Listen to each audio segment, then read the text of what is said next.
Hello everyone, my name is Hamza and today our topic of discussion is branches of chemistry. Last lecture में हमने देखा था कि chemistry क्या है। इस लेक्चर के अंदर हम केमिस्ट्री की डिफरेंट ब्रांचेस को स्टडी करेंगे जो कि हैं physical chemistry, inorganic chemistry, organic chemistry, environmental chemistry, analytical chemistry, biochemistry, nuclear chemistry, polymer chemistry, geochemistry and medicinal chemistry. यहाँ से एक शॉर्ट क्वेश्चन पूछा जाता है कि why there is a need to divide chemistry into many branches. Chemistry को इतनी सारी ब्रांचेस में डिवाइड करने की ज़रूरत क्यों पड़ी? तो इसका आंसर है to understand the widely spread complex subject of chemistry. Chemistry एक कम्प्लेक्स सब्जेक्ट है, तो इसे समझने के लिए, अपनी आसानी के लिए हमने इसे डिफरेंट ब्रांचेस में डिवाइड किया है। इसके अलावा to concentrate on its specific aspects, chemistry के हर पहलू को समझने के लिए भी हमने इसे डिफरेंट ब्रांचेस में डिवाइड किया है। और at the end to enable scientists to focus on distinct area of study leading to breakthroughs and advancement. Chemistry के अंदर किसी एक सब्जेक्ट पर फोकस करने के लिए और किसी एक चीज़ के अंदर जो खामियां हैं और उसमें एडवांसमेंट लाने के लिए भी हमने केमिस्ट्री को डिफरेंट ब्रांचेस में डिवाइड किया है। चलिए नेक्स्ट अब हम अपने टॉपिक की तरफ वापस आते हैं। What is physical chemistry? It is a branch of chemistry which explains the behaviour of substance eight atomic level and molecular level is called physical chemistry. Chemistry की वो ब्रांच जो किसी भी सब्सटेंस के बिहेवियर को एटॉमिक लेवल या molecular level पर explain करे, ऐसी ब्रांच को हम फिजिकल केमिस्ट्री का नाम देते हैं।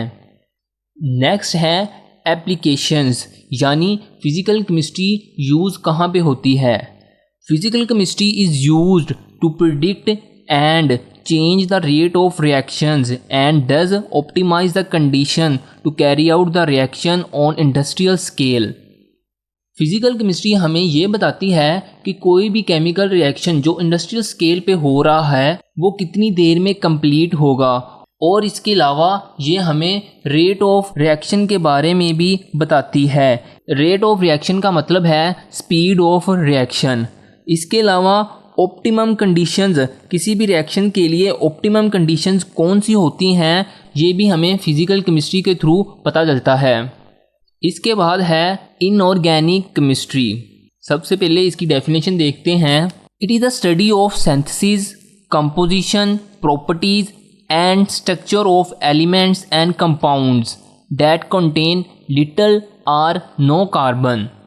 इनऑर्गेनिक केमिस्ट्री के अंदर हम ऐसे एलिमेंट्स और कंपाउंड्स के बारे में स्टडी करते हैं जिनके अंदर या तो बहुत थोड़ा सा कार्बन मौजूद हो या तो कार्बन ना होने के बराबर मौजूद हो, और उनकी सिंथेसिस कैसी होती है, वो उनकी कंपोजिशन क्या होती है और उनकी प्रॉपर्टीज़ क्या हैं, उनके स्ट्रक्चर्स कैसे हैं, इन सब के बारे में हम इनऑर्गेनिक केमिस्ट्री के अंदर स्टडी करते हैं। नेक्स्ट है applications of inorganic chemistry. Inorganic compounds are used as fertilizers, medicines, catalysts, pigments, coatings, etc. Inorganic compounds fertilisers बनाने के लिए इस्तेमाल होते हैं। ये जितनी भी खादें वगैरह होती हैं इनको हम फर्टिलाइज़र्स का नाम देते हैं। इसके अलावा मेडिसन्स, ठीक है, इसको बनाने में मदद देते हैं। कोई भी कैटलिस्ट है, कैटलिस्ट किसी भी केमिकल रिएक्शन को स्पीड अप करने का काम करता है। इसके अलावा पिगमेंट्स, कोटिंग, ये जितने भी कलर्स वगैरह होते हैं इनकी सिंथेसिस के लिए हम इनऑर्गेनिक कंपाउंड्स का यूज़ करते हैं। नेक्स्ट केमिस्ट्री की जो ब्रांच है वो है ऑर्गेनिक केमिस्ट्री। इसकी डेफिनेशन यूँ है, it is a branch of chemistry that deals with the carbon compounds, hydrocarbons and their derivatives other than its simple salts like carbonates, bicarbonates, oxides and carbides। Organic chemistry के अंदर हम ऐसे compounds के बारे में study करते हैं जो कि ओनली कार्बन एटम से मिलके बने हों, जैसे कि हाइड्रोकार्बन्स जो कि सिर्फ कार्बन एटम से मिलके बने होते हैं। इसी तरह उनके जितने भी डेरिवेटिव्स होते हैं, डेरिवेटिव्स मतलब जो उनसे फर्दर ड्राइव किए गए हैं, वो भी कार्बन से ही मिलके बने होते हैं। इस तरह जितने भी कार्बन कंपाउंड्स होते हैं उनको हम ऑर्गेनिक केमिस्ट्री के अंदर स्टडी करते हैं। इसके अलावा कहता है कि other simple salt like carbonates, bicarbonates, oxides and carbides, इनको हम ऑर्गेनिक केमिस्ट्री के अंदर स्टडी नहीं करते, इन्हें हम इनऑर्गेनिक केमिस्ट्री के अंदर स्टडी करते हैं। नेक्स्ट अगर हम ऑर्गेनिक केमिस्ट्री की एप्लीकेशंस की बात करें तो organic compounds are found in all forms of life and also essential for life. Organic compound जितनी भी जिंदा जानदार चीज़ें हैं उनके अंदर ऑर्गेनिक कंपाउंड्स पाए जाते हैं और ये हर जिंदा चीज़ का एक अहम हिस्सा होते हैं और ये लाइफ के लिए बहुत अहम होते हैं। नेक्स्ट है environmental chemistry. It is a scientific study of the chemicals and biochemical phenomena that occur in this planet.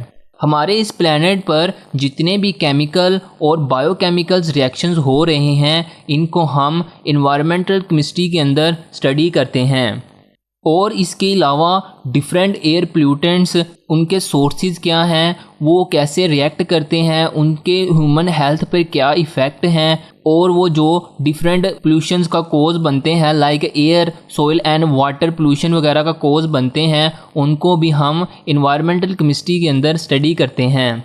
Environmental chemistry की एप्लीकेशंस की बात करें तो it helps in understanding the causes, effects on human health and solutions of different types of pollution.